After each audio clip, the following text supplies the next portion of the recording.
1902년 12월 30일 새벽 1시 5분 프랑스 파리의 시민들은 묘한 위화감을 느꼈습니다. 몇몇은 미간을 찌푸리며 잠에서 깨어나기도 했는데요. 위화감의 원인은 금세 밝혀졌죠. 거짓말처럼 사방이 고요했습니다. 언제나 들려오던 시계의 똑딱똑딱 소리가 들리지 않았죠. 벨 에포크, 아름다운 시절이라는 이름 그대로 당시의 유럽은 행복한 한때를 보내고 있었습니다. 19세기 후반부터 1914년 1차 세계대전이 발발하기 직전까지 이어진 평화는 산업혁명으로 인해 급속도로 발전한 기술과 맞물려 유럽 전역에 꿈과 같은 하루하루를 선사했는데요. 1902년의 파리는 그런 벨 에포크의 중심이라고 해도 과언이 아니었죠. 1900년 만국 박람회를 개최해 디젤 엔진, 유성 영화, 에스컬레이터, 녹음기 등등 신문물을 선보이며 5천만 명에 달하는 관람객을 끌어들이는가 하면 28개국이 참가한 제2회 올림픽을 개최하는 등 당시 파리는 문화의 중심지 그 자체였습니다.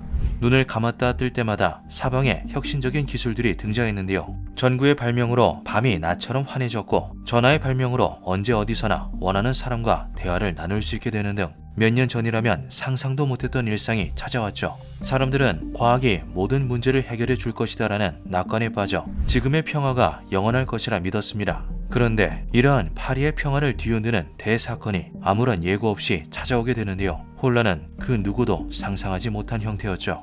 1583년 피사 대성당에서 미사를 드리던 갈릴레오 갈릴레이는 우연히 천장에 매달린 등이 바람에 흔들리는 광경을 보게 됩니다. 멍하니 흔들리는 등을 바라보던 그는 진자의 무게나 진폭과 관계없이 진자의 주기가 일정하다는 진자의 등시성을 발견하게 되는데요. 1656년 크리스티안 하위 헌스가 이 원리를 이용해 발명한 진자 시계는 1930년 전기를 이용하는 쿼츠 시계가 등장하기 전까지 세계에서 가장 정확한 시계였죠. 산업혁명을 거치며 초단위의 시간 관리가 필요해진 유럽에서 정확한 시계는 그 무엇보다 중요했기에 진자 시계는 순식간에 사회 전반에 보급되었습니다. 곳곳에 설치된 괴종 시계는 매시 정각마다 타종 소리를 울려댔고 집집마다 걸려있는 진자 시계는 기존의 시계들을 뛰어넘는 정밀한 시간을 사람들에게 제공했는데요. 덕분에 어디서나 똑딱똑딱 소리를 들을 수 있었고 이것은 당시 시민들에게 있어 일상이나 다름없었죠. 1902년 12월 30일 새벽 1시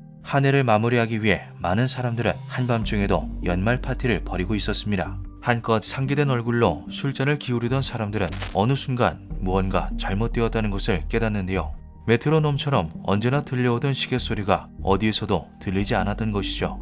프랑스 파리 전역에서 모든 진자 시계가 1시 5분을 기점으로 멈춰버렸던 것이었습니다. 혼란에 빠진 것은 한창 숙면을 취하던 시민들 역시 마찬가지였습니다. 느닷없는 현기증과 메스꺼움을 느끼며 잠에서 깨어난 사람들은 습관처럼 시계를 확인했는데요.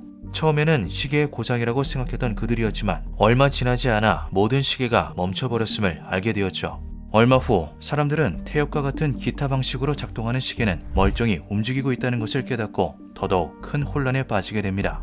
시계가 멈췄던 것이 아니라 진자가 멈춰버렸던 것이었죠. 그리고 이 기묘한 현상에는 예외가 없었습니다. 프랑스의 국립묘지 팡테옹에는 67m 길이의 실에 매달린 28kg 무게의 추가 존재합니다. 프랑스의 과학자 장 베르나르 레옹 푸코가 만들어 일명 푸코의 진자라고 불리는 이 커다란 진자는 32시간을 주기로 시계 방향으로 회전함으로써 지구의 자전을 증명해낸 인류의 위대한 실험장치 중 하나인데요. 그 어떠한 상황에서도 멈추지 않고 운동을 계속하던 이 거대한 진자마저도 거짓말처럼 1시 5분에 정지해 있었죠. 마치 지구가 멈춰버린 것만 같은 괴상한 상황은 그리 오래가지 않았습니다.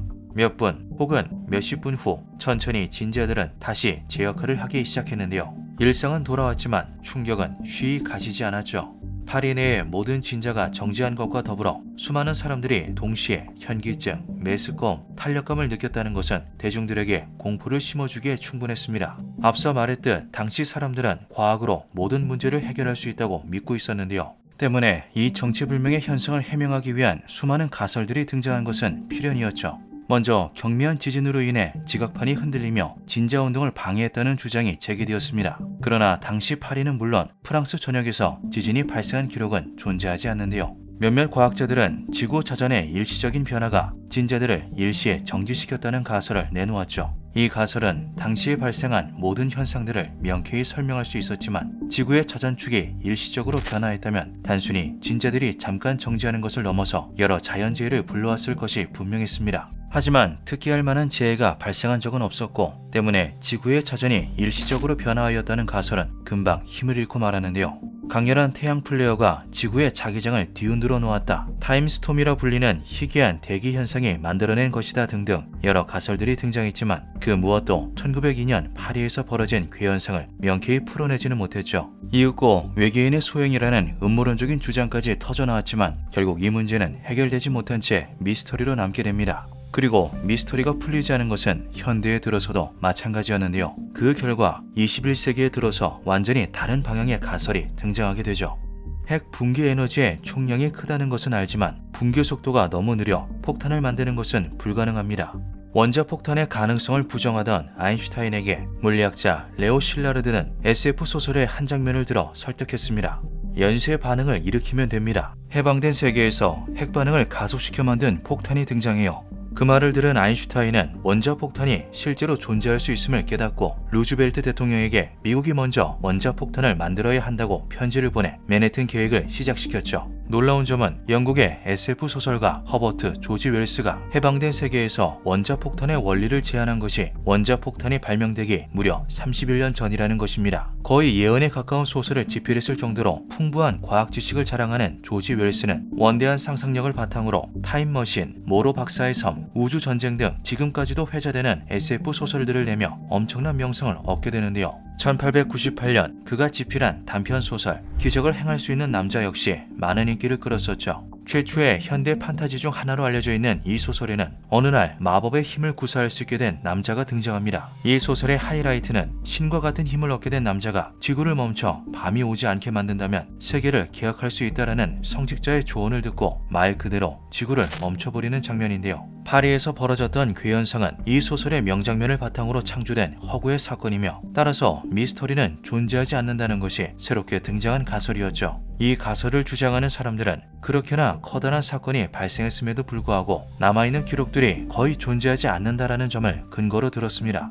찬란했던 벨 에포크 시대를 뒤로한 채 프랑스를 비롯한 유럽은 이후 두 번의 세계대전을 치르며 참혹한 현실을 마주하게 됩니다. 수많은 문화재, 기록들이 전쟁의 화마 속에 소실되었고 1902년 파리에서 벌어졌던 사건의 진실 역시 그 종족을 감춰버렸죠. 결국 실제로 존재했던 사건인지 아니면 누군가가 창조해낸 허구의 사건인지조차 알 수 없게 된 파리 시간정지는 영원한 미스터리로 남아버리고 말았습니다. 과연 그날의 파리에서는 어떤 일이 벌어졌던 걸까요?